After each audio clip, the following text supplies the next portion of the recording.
कौन कहाँ कैसे रखता है पाप पुण्य का लेखा जोखा। कौन कहाँ कैसे रखता है पाप पुण्य का लेखा जोखा। ओढ़ के चादर तू गुरूर की, ओढ़ के चादर तू गुरूर की, देता अपने आप को धोखा। कौन कहाँ कौन कहाँ कौन कहाँ कौन कहाँ। मैं चित्रांश को बाहर भेज रहा हूँ, उन्हें कैबिन में बैठाइए और उनके लिए कॉलम राइटर की पोस्ट के लिए अपॉइंटमेंट लेटर टाइप करके अंदर भिजवा दीजिए। आप प्लीज जाइए और आती बार मेरे लिए ढेर सारा प्रसाद लेके आइएगा।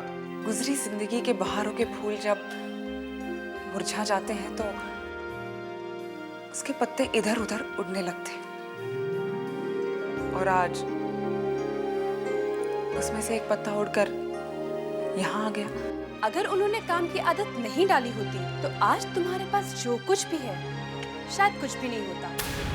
मगर तुम तैयार रहना स्वर्ग जाने के लिए, जहाँ अप्सराएं होंगी, जाम होगा, साकी होगा और पैमाना होगा। वाह, मतलब शाम का प्रोग्राम पक्का। पक्का आरसी पक्का, तू तैयार रहना, मैं लेने आ रहा हूँ ना तुम्हें। ये रंगीन दुनिया का मजा ही कुछ और है। शाम की तैयारी करता हूँ। उर्वशी तू कितनी खूबसूरत लगती है रे। तेरे होठ तो ऐसे लगता है गुलाब की कोई पंखड़ी है यार, पंखड़ी। अरे तनवानी साहब, ये कोई उर्वशी नहीं कोई और है यार। कब से तस्वीर लेकर बैठे हो, छोड़ो ना यार। अरे छोड़ दिया यार। अच्छा है तू मेरे सामने बैठा यार। मेरे को एक समझ में नहीं आ रही बात कि मैंने शर्त मान के अच्छा किया या गलत किया, ये तो बता यार। अरे तनवानी साहब, आपने शर्त मानी तो उसे पूरी कीजिए ना। अरे शर्त तो मैं पूरी करेंगा। चलिए तू कैसी बात करता है मेरे सामने यार। देख, मेरे को इस वक्त मालूम कैसा लगता है कि कुएं के सामने खड़ा है फिर भी मैं प्यासा है। तनवानी साहब, बात को समझने की कोशिश कीजिएगा। सिंपल फॉर्मूला है। कुएं से पानी निकालने के लिए रस्सी और बाल्टी की जरूरत पड़ती है, तब जाकर पानी निकलता है। आप शर्त को पूरी कीजिए, बात बन जाएगी। क्या की बात बन जाएगी? अरे शर्त को तो मैं पूरा करेंगा। मैं भी सिंधी मानूंगा, छोड़ेगा थोड़ी ना। मगर उसके लिए कुआं तो खोदना पड़ेगा ना। अरे क्या कुएं की बात लेके बैठे? इस वक्त आपका फर्ज ये बनता है कि आप प्रोजेक्ट के प्रति जो है वो कंसंट्रेट कीजिए, ताकि प्रोजेक्ट जल्द से जल्द कंप्लीट हो। अरे प्रोजेक्ट तो मैं कंप्लीट करेंगा यार, छोड़ेगा थोड़ी ना। मगर तुम्हारी हीरोइन मेरे को डेट तो देनी चाहिए ना यार। कसम क्या करूं? अगर मैंने दूसरे प्रोड्यूसरों को डेट नहीं दी होती ना, तो सारी डेटें मैं आप ही को दे देता, ताकि आपकी शर्त जो है वो बहुत जल्द कंप्लीट हो जाए। हूँ तो मैं उर्वशी का सेक्रेटरी, काम तो उसी का देखता हूँ, लेकिन आदमी तो मैं आप ही का हूँ ना। अरे वाह यार, डाडो सुठो आदमी है, इसीलिए तो तेरे कंधे पे मैंने अपना हाथ रखा है। देख, उर्वशी सबसे पहले मेरी होनी चाहिए। समझ में आ गई बात तेरे को? इतनी डिमांड? कोई बात नहीं, वो आप ही की होगी। Done done.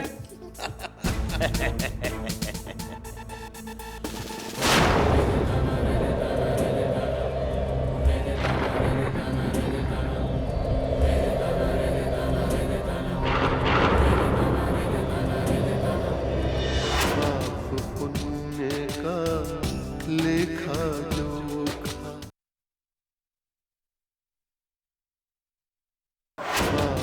पुण्य का लेखा जोखा। नारायण नारायण। चित्रगुप्त जी, देखा आपने कितना शक्तिशाली है ये कलयुगी मायावी पाप, और आप कहते हैं कि आप इसे युद्ध करेंगे, इसे दंडित करेंगे।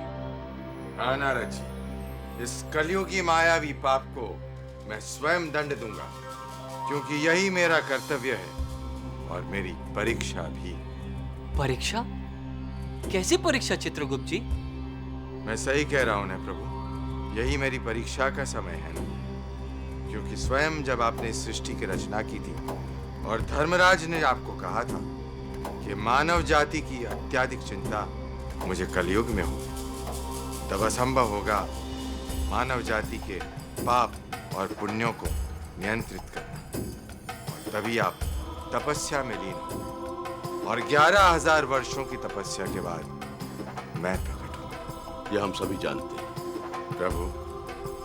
अब मैं रहस्य उद्घाटन कर रहा हूं, जिसका अर्थ केवल आप ही जानते हैं, क्योंकि आप सृष्टि के रचयिता हैं। आपकी सृष्टि में कहीं कोई कण भी पड़ा है तो उसका अर्थ गहरा है, उसकी उपयोगिता है। मैं चित्रगुप्त, जो आपकी काया से उत्पन्न हुआ हूं, उसकी उपयोगिता, उसका कर्तव्य, उसकी शक्तियों की पराकाष्ठा का समय अब आ गया है। परंतु चित्रगुप्त जी, क्या है वो शक्तियां? कैसी उपयोगिता? तनिक स्पष्ट कीजिए। जो गुप्त थी वो गुप्त है और सदैव गुप्त रहेगी, क्योंकि इसी कारण मेरा नामकरण चित्रगुप्त किया गया है। हाँ चित्रगुप्त, आपका नाम ही आपके समस्त व्यक्तित्व का परिचायक है।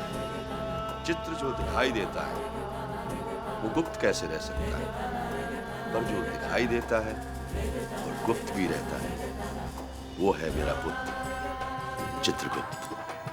चित्रगुप्त। नारायण नारायण, नाम में भी गुप्त रहस्य चित्रगुप्त जी। हाँ नारद, हमें और आपको अब चित्रगुप्त से विदा लेनी चाहिए, क्योंकि ये समय चित्रगुप्त के चिंतन मनन का समय है। उन्हें कलयुग के विराट रूप में छुपे कलयुगी मायावी राक्षसी पाप से जूझना है, मानव जाति की सृष्टि की रक्षा करनी है। वास्तव में ये चित्रगुप्त की परीक्षा का समय है। चित्रगुप्त, जब भी आप मुझे स्मरण करेंगे मैं अवश्य प्रकट होऊंगा।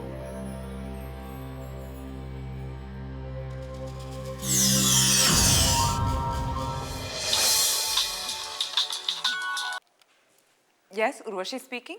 उर्वशी जी, मैं चित्रांश बोल रहा हूँ। ओ, लेकिन तुम्हें मेरा पर्सनल नंबर कहाँ से मिला? प्रेस वालों के लिए किसी का भी नंबर ढूंढ लेना कोई बड़ी बात थोड़ी है। प्रेस? जी हाँ, मैं एक अखबार के साथ जुड़ गया हूँ। हिडन विजन का नाम तो आपने सुना ही होगा ना? हाँ, मैं इस अखबार और अखबार के मालिक दोनों से वाकिफ हूँ।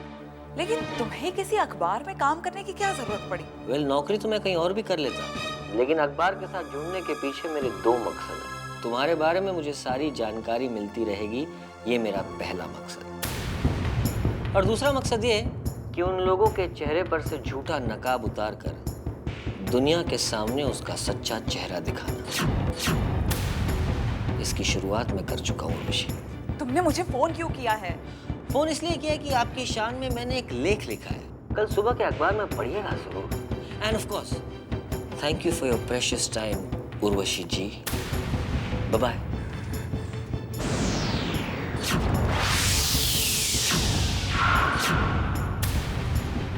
पाप पुण्य का लेखा जोखा, पाप पुण्य का लेखा जोखा।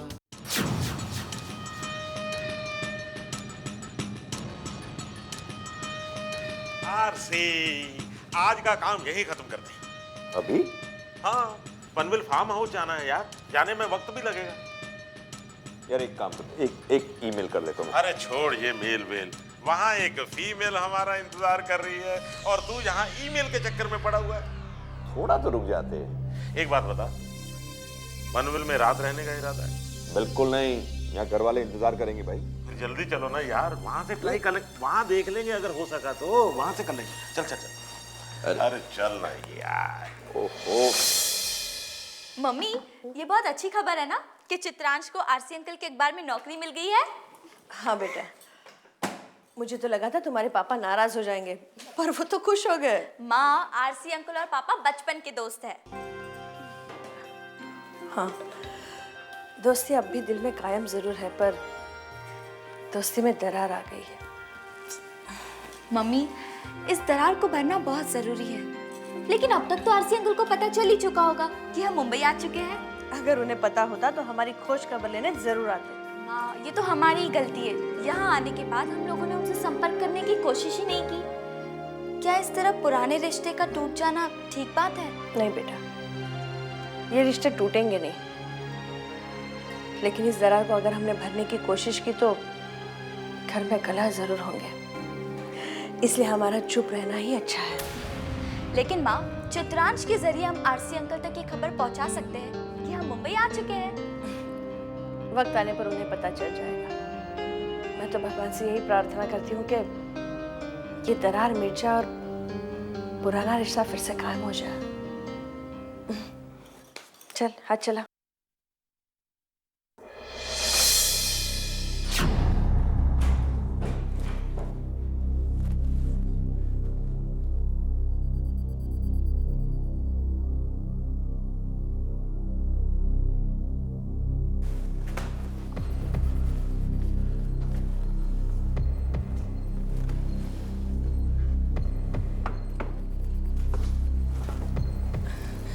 अरे, आप आ गए? हाँ, थोड़ा लेट हो गया।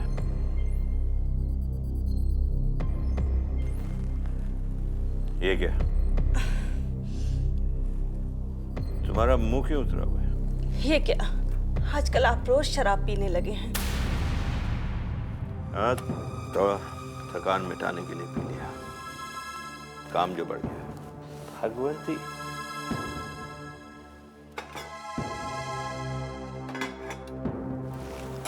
तुमने अभी तक खाना ही नहीं खाया।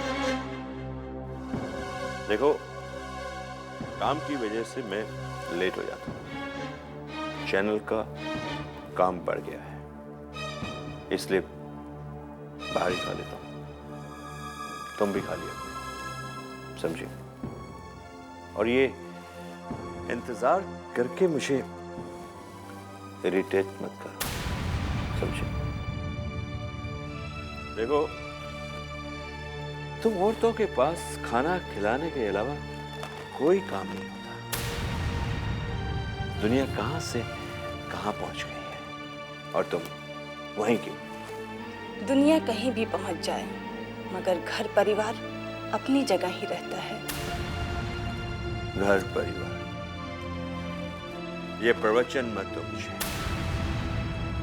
देखो, मैं बहुत थक गया हूं, सोने जा रहा हूं। जिम्मेदारियों का बोझ जो बढ़ गया है।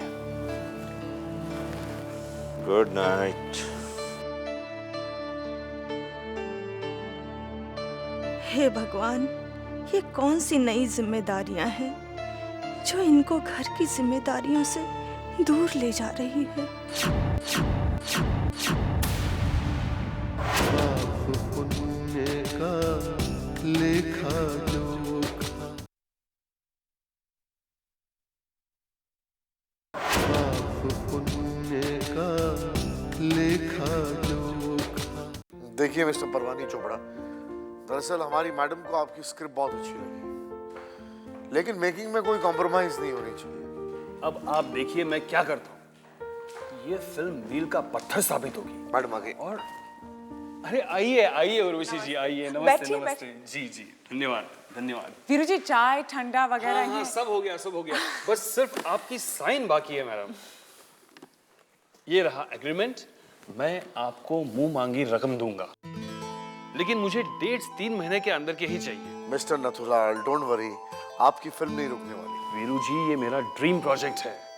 बस आप एक बात का ख्याल रखिए कि ये फिल्म दर्शकों के लिए भी ड्रीम फिल्म बन जाए। मेकिंग स्टैंडर्ड्स हाई होने चाहिए। Yes madam, yes, absolutely standard की रहेगी। मेकिंग में कहीं भी कॉम्प्रोमाइज नहीं होगा। That's good.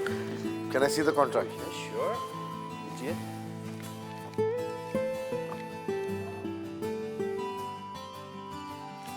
अरे ये क्या कर दिया आपने? 50 लाख रुपए का कॉन्ट्रैक्ट? जी, अभी ने कहा था कि 50 लाख का एग्रीमेंट बनवाइए ताकि चेक पेमेंट भी 50 लाख का हो सके और वैसे वीरू जी, बाकी के 50 लाख कैश तैयार है। नहीं नहीं नहीं नहीं नहीं, मैंने ऐसा कहा ही नहीं। दरअसल सुनने में आपको गलतफहमी हुई होगी। देखिए मिस्टर नथुलाल जी, हमारी जो डीलिंग है वो बिल्कुल स्ट्रेट एंड सिंपल है। 70% ब्लैक एंड 30% वाइट, यानी 30 लाख का कॉन्ट्रैक्ट आप बनाएंगे और 30 लाख का white cheque and 70% black money. Simple. लेकिन वीरू जी, ये जो अपना, अरे आप ये लेकिन छोड़िए, क्या करें, सरकार ने टैक्स कितना बढ़ा दिया है। वीरू जी, अगर उर्वशी जी जैसी अभिनेत्री भारत सरकार का टैक्स नहीं देगी तो देश की उन्नति कैसे होगी? हाँ, देश की उन्नति हो या ना हो, मगर आपकी फिल्म तो नहीं बनेगी। ओके ओके, ठीक है, मैं ऐसे करता हूँ, मैं शाम को नया कॉन्ट्रैक्ट मंगवा लेता हूँ। ओके, चले। Right, thank you so much madam, thank you, धन्यवाद। आइए।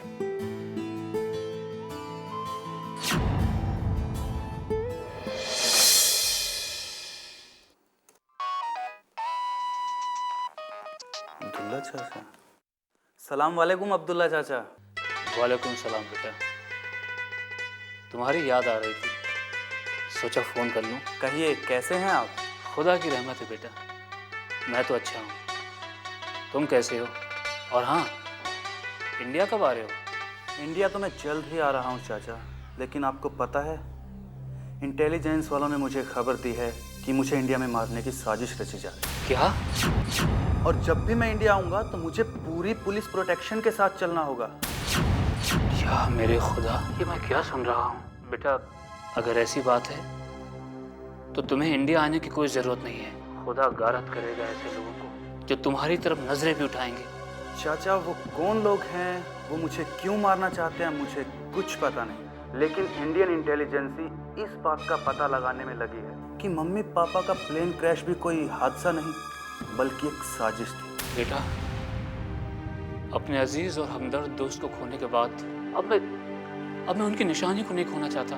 दिल तो बहुत करता है बेटा तुम्हें देखने का, लेकिन मैं अपने दिल को समझा लूंगा बेटा, मैं अपने दिल को समझा लूंगा। चाचा, आप सबकी दुआएं मेरे साथ हैं, मुझे कुछ नहीं होगा, आप बिल्कुल भी चिंता मत कीजिए, बस आप अपना ख्याल रखिए, मैं बाद में फिर फोन करूँगा। अल्लाह हाफिज बेटा। ओके चाचा, अल्लाह हाफिज। या खुदा, चाहे इसे मेरी भी उम्र दे दे, लेकिन ऐसे नेक इंसान की हिफाजत जरूर करना, क्योंकि ऐसे नेक इंसान इस जमीन पे बहुत कम पैदा होते हैं। या अल्लाह।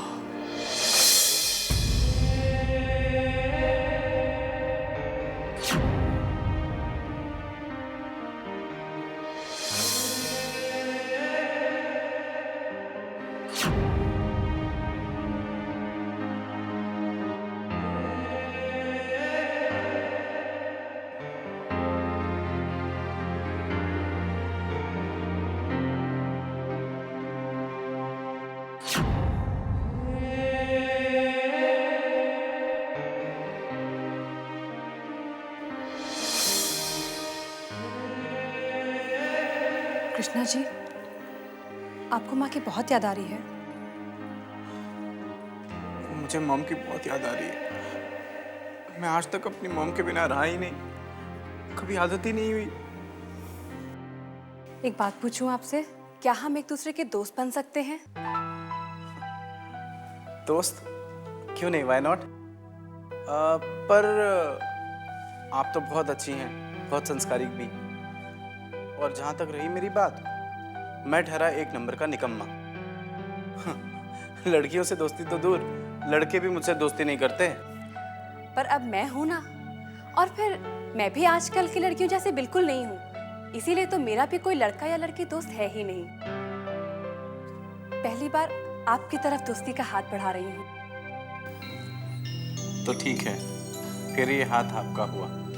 दोस्त तो दोस्त। Thank you. अब दोस्ती के नाते क्या मैं अपने दोस्त से कुछ पूछ सकती हूँ? अब दोस्ती की है तो निभानी तो पड़ेगी, और दोस्ती का पहला फर्ज ये है कि हम एक दूसरे को अच्छी तरह से जान लें, एक दूसरे को अच्छी तरह से समझ लें, और एक दूसरे को समझना है तो सवाल जवाब तो होंगे ही। चलिए पूछिए सवाल, मैं आपके सवालों के उत्तर देने के लिए एकदम तैयार हूँ। शुक्रिया कृष्णा जी, आपने मुझे इतना अपना मानकर मुझे अपनी ज़िंदगी के बारे में बताना चाहा। अब क्योंकि हम दोस्त हैं और हम धीरे धीरे एक दूसरे को समझेंगे भी, आज आपकी उदासी दूर करने के लिए मैं चाहती हूँ कि आप ऑफिस जाएं और मम्मी जी का काम देखें। इससे आपका मन भी बहल जाएगा और घर की चारदीवारी की घुटन से आपको राहत भी मिल जाएगी।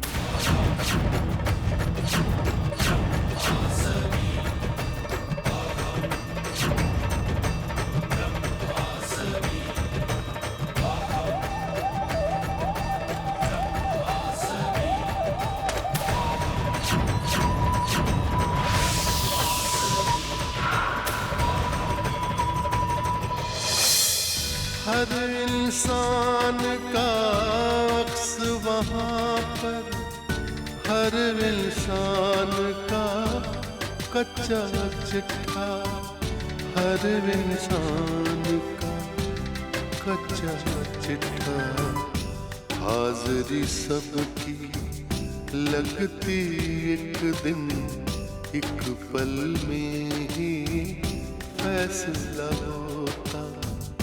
कौन कहाँ, कौन कहाँ, कौन कहाँ, कौन